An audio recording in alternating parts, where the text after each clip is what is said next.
ஆனால் திரு எம் குமார் அவர்கள்ட்ட தேர்தல் ஆணையத்தின் மேலான இந்த மோசடி வெறும் தேர்தல் ஆணையம் வாக்காளர் பட்டியல் மட்டும் அல்ல, பாஜகவும் சேர்ந்து செய்திருக்கிறது அப்படின்றதா குற்றச்சாட்டு. இன்னைக்கு நடந்த இந்த போராட்டம் அப்படின்றது அடுத்த கட்டத்தை நோக்கி போயிருக்கதா பார்க்கலையா? ஒரு விஸ்வரூபத்தை நோக்கி தேர்தல் ஆணையத்துக்கு எதிராக, பாஜகவுக்கு எதிராக ஒரு விஸ்வரூபத்தை நோக்கி இந்த போராட்டம் செல்வதா பார்க்கலையா?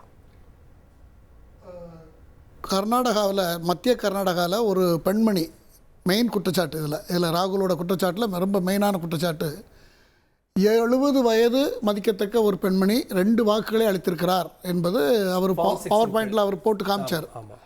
ஆனால் அந்த பெண்மணி என்ன சொல்லியிருக்காங்க, அந்த அம்மா என்ன சொல்லியிருக்காங்க தெரியுமா? ராகுல் பொய் சொல்கிறாரு, நான் ஒரு ஓட்டு தான் போட்டேன், என் ஓட்டு நான் போட்டிருக்கேன், அவ்வளோதான், ராகுல் மேலே நடவடிக்கை எடுப்பான்னு சொல்லியிருக்காங்க. அப்போது தேர்தல் ஆணையம் என்ன சொல்கிறது, நீ கையில் வச்சு பவர் பாயிண்ட் ப்ரெசன்டேஷன்லாம் பண்ணும்போது கையில் ஒரு புக்லெட் மாதிரி வச்சுட்டு இருந்தார் இல்லையா, அப்படி காமிச்சிட்டு இருந்தார் ஸ்டைலாக, அதெல்லாம் தேர்தல் ஆணையத்தினுடைய பேப்பர் கிடையாது, தேர்தல் ஆணையம் அறிவித்த அறிவிப்பு கிடையாது. நீங்கள் அதனால தான் இப்போ பிரமாண பத்திரம் தாக்கல் பண்ணுங்க, நீங்கள் அதில் கையெழுத்து போட்டு கொடுங்கன்னு கேட்டதே அதுக்காக தான். அது தேர்தல் ஆணையத்துடைய அஃபிஷியல் டாக்குமெண்ட்னு ராகுல் சொல்கிறார். இல்லைன்னு தேர்தல் ஆணையம் நம்பர் உட்பட எல்லாம் இல்லைன்னு தேர்தல் ஆணையம் சொல்லியாச்சு இல்லைன்னு தேர்தல், அப்போ நேராக போய் கொடுக்கணும். ஓகே, ஒன்று. ரெண்டாவது, நம்ம அங்கே வருவோம். இப்போ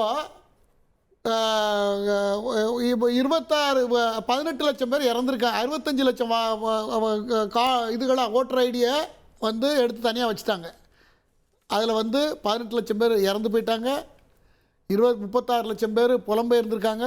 இல்லை, நீங்கள் சொல்ல பீகார் எஸ்ஐஆர். ஆமாம், எஸ்ஐஆரில் 7.5 லட்சம் பல கார்டுகள், மல்டிபிள் கார்டு வச்சிருக்கிறவங்க. எஸ்ஐஆர் பேசுவோம், அது தனி இது. ஆனால் இந்த விவகாரம் நடந்து முடிந்த தேர்தல்கள் முறைகேடாக திருடப்பட்டிருக்கின்றதானே? எப்படி சார் திருடப்பட்டு அப்படின்னு ராகுல் அதாவது சார் ஒன்று தெரிஞ்சுக்கங்க சார், நான் ரொம்ப ஷார்ப்பாக கேட்குறேன். ஒரு மனிதன் ஒரு கார்டு தான், ஒரு ஓட்டு தான் போட முடியும். அவருக்கு எத்தனை கார்டு வச்சுருந்தாலும் ஒரே ஒரு ஓட்டு தான் போட முடியும். ஏன்னா மையெல்லாம் வைக்கிறாங்க, அது ஒரே நாள் தான் ஓட்டு தேர்தல், அந்த ஒன்று தான் போட முடியும். ஒரு வேளை வேறு மாநிலங்களில் கேரளாவிலையும் வெஸ்ட் பெங்கால்லையும் வச்சுருந்தாங்கன்னா, இங்கே ஒரு நாள் தேர்தல் அங்கே ஒரு நாள் தேர்தல்னால் அந்த கார்டையும் ஓட்டு போடலாம், இந்த கார்டையும் ஓட்டு போட முடியுமே தவிர, மற்றபடி ஒரு கார்டை ஒரே ஆள் தான் ஒரு நாளில் போட முடியும். அந்த லோக்கலில் இருக்கிற தேர்தலில் மிஸ்யூஸ் பண்ண முடியாது. ஏன்னா கார்டில் மை வச்சுருவாங்க. ரெண்டாவது, அந்த மாதிரி நடந்திருக்கா அப்படின்னா இந்த ஒன்றை தான் அவர் சொல்லியிருக்காரு, இந்த ஒன்றும் இல்லைன்னு ஆகிட்டுது, ஃப்ராடுன்னு வந்துட்டுது. இல்லை, அந்த அம்மா 2 முறை ஓட்டு போட்டாங்கன்னு ஒன்று சொல்கிறாரு. அதை தாண்டி ஒரு சின்ன வீட்டில் 80 பேர் இருக்கதா அந்த வீட்டுடைய புகைப்படத்தை போடுறாங்க. ஒரு குறிப்பிட்ட நபருடைய என்ட்ரி 4 இடங்கள்ல இருக்குது, அவர் 2-3 மாநிலங்களில் ஓட்டு போட்டிருக்காரு அப்படின்றத சொல்லு. போலியான வாக்காளர்களுடைய எண்ணிக்கையே பல மடங்கு இருக்கு. 1 லட்சத்துக்கு மேற்பட்ட புகார்ல ஒன்று சொல்றீங்க. இல்லை அவர் இந்த ஒன்றை ஹைலைட் பண்ணியிருக்காரு, அந்த ஒன்றுக்கு நான் பதில் கொடுத்துருக்கேன். இவ்வளவு சிக்கல் இருக்கு இல்லையா, இந்த சிக்கலை கண்டுபிடிச்சது தேர்தல் ஆணையம் தானே.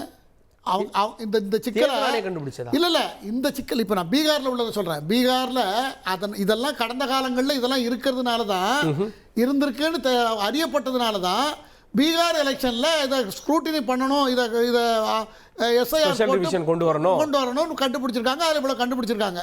இப்போ பாராளுமன்றத்தை முடக்கி இன்றைக்கி அவர் ஒரு கோர்ட்டில் போய் ஒரு கேஸ் போடுறாருன்னு, தேர்தல் ஆணையம் ஒரு ஸ்டாச்சுட்டரி பாடி, தேர்தல் ஆணையம் ஒரு ட்ரிபியூனலுக்கு ஈக்குவலான தனியாக முடிவெடுக்கக்கூடிய அதிகாரம் பெற்றது, கான்ஸ்டிடியூஷன் அத்தாரிட்டி. அப்படிதான் நம்ம எல்லாம் நம்பணும், அப்படிதான் நம்புகிறோம். ஆமாம், அதில் தான் கல்லெறிஞ்சிருக்கார் ராகுல்.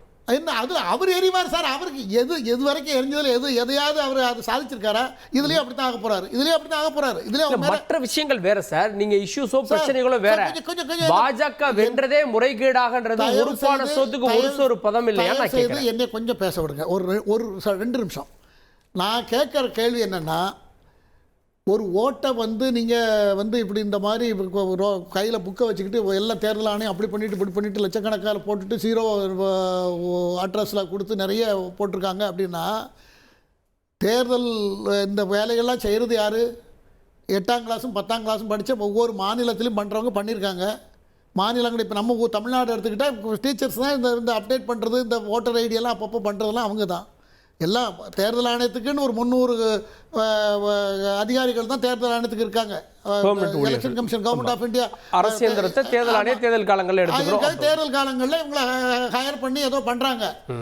இதை நிரந்தரமாக பண்ணணும், நிரந்தரமாக 365 நாள் இதை பண்ணணுங்கிறது நான் பல 20 வருஷத்துக்கு முன்னே நான் கேஸும் போட்டிருக்கேன். இதுக்காக தேர்தல் சீர்திருத்தத்துக்காக இந்த விஷயத்தை இது வந்து சாதாரண விஷயம் இல்லை. ஒரு நாளைக்கு லட்சக்கணக்கான பேர் இறக்குறாங்க, லட்சக்கணக்கான பேர் பிறக்கிறாங்க, லட்சக்கணக்கான பேர் அட்ரஸ் மாறுறாங்க, லட்சக்கணக்கான பேர் மேஜர் ஆகுறாங்க, ஓட்டு போடக்கூடிய வயசையற்றவங்களாக வர்றாங்க. இதை வந்து கடைசியில் தேர்தல் நடக்கிற சமயத்தில் இதை அப்டேட் பண்ண முடியாது. ஆகையினால இதுக்கு வந்து போஸ்ட் ஆஃபீஸையோ மற்ற மத்திய அரசு மாநில அரசு அலுவலகங்களை மக்களோடு நேரடி தொடர்புள்ள அலுவலகங்களை கையில் வைத்துக்கொண்டு ஒருத்தர் போனார்னா இந்த ஏரியாவிலேருந்து இந்த ஏரியாவுக்கு வந்திருக்கேன்னு கொடுத்தாருனாக்கா 15 நாளில் அவருக்கு திரும்ப கார்டு அப்டேட் பண்ணி கையில் கொடுக்குற மாதிரி அந்த சிஸ்டம் ரெகுலராக 365 நாள் இருந்தால் மட்டும்தான் இந்த பிரச்சனைகள்லாம் வராமல் இருக்க முடியும்னு நம்ம சொல்லியிருக்கோம். அதை அரசாங்கம் அதை எப்படி எடுத்துருக்காங்கன்னா, இப்போ கடைமட்ட ஊழியர்களால் இந்த தவறு நிகழ்ந்திருப்பதா பார்க்குறீங்க. தவறு நடக்காமல் இருக்க முடியாது. தவறு நடக்கிறது நடக்காது. 6 லட்சத்தில் 1 லட்சம் சார்? இல்லை சார், நான் சொல்றது கேளுங்க சார். நோட்டு அடித்து கொடுக்காங்க, நம்மளாம் நல்ல நோட்டு இருந்து வாங்கிட்டு போய் கள்ள நோட்டும் வந்துருது. சில நேரத்தில் கள்ள நோட்டையும் அடிச்சு கூட கொடுத்துட்றாங்களா. ஒரிஜினல் என்னைக்கு பண்ணுறாங்களோ அன்றைக்கி டூப்ளிகேட்டும் பண்ணிடுறாங்களா சார்? இப்போ பண்ணுனது யாருன்னு தான் கேள்வி. யார் அதிகாரிகளா, தேர்தல் ஆணையமா, பாஜக ஆணையம்? இல்லை, பண்ணுனது யாருங்கிறதுல பண்ணியிருக்கா பண்ணலையாங்கிறதே இன்னும் நமக்கு தெரியாது. பண்ணிருக்கா இவர் சொல்கிற கோஷப்படி அப்படி நடக்காதுன்னு நான் உத்தரவாதம் கொடுக்க முடியாது. இவ்வளவு 142 கோடி மக்கள் இருக்கிற இடத்துல கடைசியில் இந்த மாதிரி எல்லாம் ஏன் ஓட்டர் ஐடியா 3 தடவை மாற்றிருக்கேன். ஒரு தடவை போட்டால் சன் ஆஃப் போட்டால் வேற மாதிரி வரும். இப்படி எனக்கே மாறி இருக்கு. 3 தடவை நான் மாத்திருக்கேன், அலைஞ்சு நானே மாத்திருக்கேன். ஒரு ஓட்டு தானே போட முடியும், ஒரு ஓட்டர் போட முடியும். என் பேரை கூட சரியா போட தெரியலன்றா. என் பேரை கூட அவ்வளவு குறையோட தான் இதை பண்ணி கொடுக்காங்க. அதனால சொல்ல வரேன். ஓகே, காங்கிரஸ் கட்சியிலிருந்து செய்தி தொடர்பாளர் திரு SRS இப்ராஹிம் இணைந்திருக்கார். திரு இப்ராஹிம், முதல்ல இது தேர்தல் ஆணையத்துடைய டாக்குமெண்டா அப்படின்றதே சந்தேகம் இருக்கு. அஃபிடவிட்டை அந்த டாக்குமெண்ட்ஸோட கொண்டு வந்து கொடுங்கன்றோம், ராகுல் கொடுக்க மாட்டாரு. அதுல மாறுபட்ட கருத்துக்களும், ஒரு பெண்மணி வந்து 2 முறை வாக்களிச்சதா ராகுல் சொன்னதும் தப்பு அப்படின்ற குற்றச்சாட்டுகளையும் திரு குமார் வைக்கிறார். இல்ல, இதற்கு முன்பாக பேசும்போது குமார் அவர் சொன்னாரு, இப்ப ஒரு ஓட்டு போடுறவங்க வந்து எப்படி 4 ஓட்டா போட முடியும் அப்படின்றதுல எங்களுடைய ராகுல் காந்தி தலைவர் அன்றைக்கு பிரஸ் மீட் அப்ப காட்டினாரு. ஒரே ஒரு அசம்பிளியில இருக்கக்கூடிய ஒரே ஒரு பூத் மட்டும் 4 பேர் போட்டிருக்காங்க பாருங்க. 4 பேர் ஒரே பூத்ல போட்டிருக்காங்க. அதாவது பூத் நம்பர் 116, பூத் நம்பர் 124, 125, 126.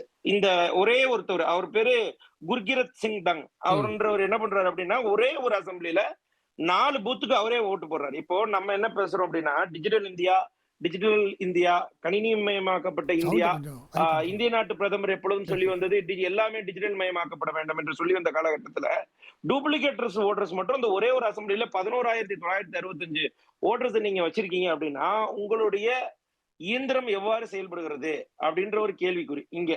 2வது பேசும்போது இதற்கு முன்பாக எனக்கு ஒரே ஒரு பிரச்சனை என்னன்னு கேட்டீங்கன்னா, காங்கிரஸ் கட்சி மட்டும் இல்ல, இந்த உலக நாடெங்கும் இன்றைக்கு ராகுல் காந்தி அவர்கள் எடுத்து வைத்த குற்றச்சாட்டை எல்லாம் எடுத்து பார்த்துட்டு இருக்காங்க. சும்மா இவர் சொல்ற மாதிரி இல்லைங்க, எபிக் ஐடின்னு தெரியுமா sir? Electoral photo identity card, EPIC ID number இன்னைக்கு போட்டிருக்காங்க. இன்னைக்கு என்கிட்ட ஆதார் இருக்கு, அவர் மறுத்து பேச சொல்லுங்க, நான் ஆதாரத்தோட காட்டுறேன். ட்விட்டர் வலைபத கேக்குதா?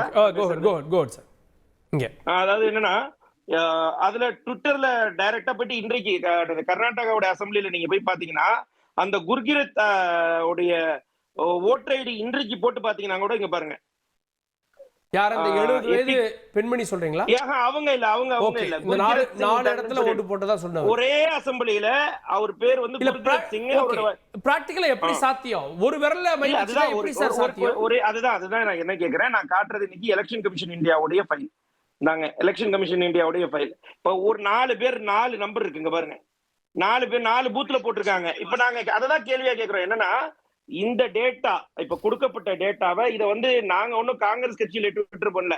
என்னோட ட்விட்டர் பதிவுலயே போய் பார்த்தா போதும், ஒரு சிவில் சொசைட்டி மக்கள் இன்றைக்கு போய் ராகுல் காந்தி கூறியது உண்மையா என்று ஆதாரபூர்வத்தோடு எலக்ட்ரல் கமிஷன்ல இருக்கக்கூடிய டேட்டா பேஸ்ல வெரிஃபை பண்றாங்க. வெரிஃபை பண்ணும்போது இந்த குர்கிரத் சிங் தங்களுடைய 4 booth ID EPIC ID number காட்டுது. அப்ப இவர் சொல்ற மாதிரி இதெல்லாம் நடைபெறவே இல்லை, இதெல்லாம் வந்து சும்மா சொல்றாங்க, அதுக்கெல்லாம் ஆதாரம் கிடையாது. எங்க எலெக்ஷன் கமிஷன் ஃபர்ஸ்ட் பதில் சொல்லிச்சு.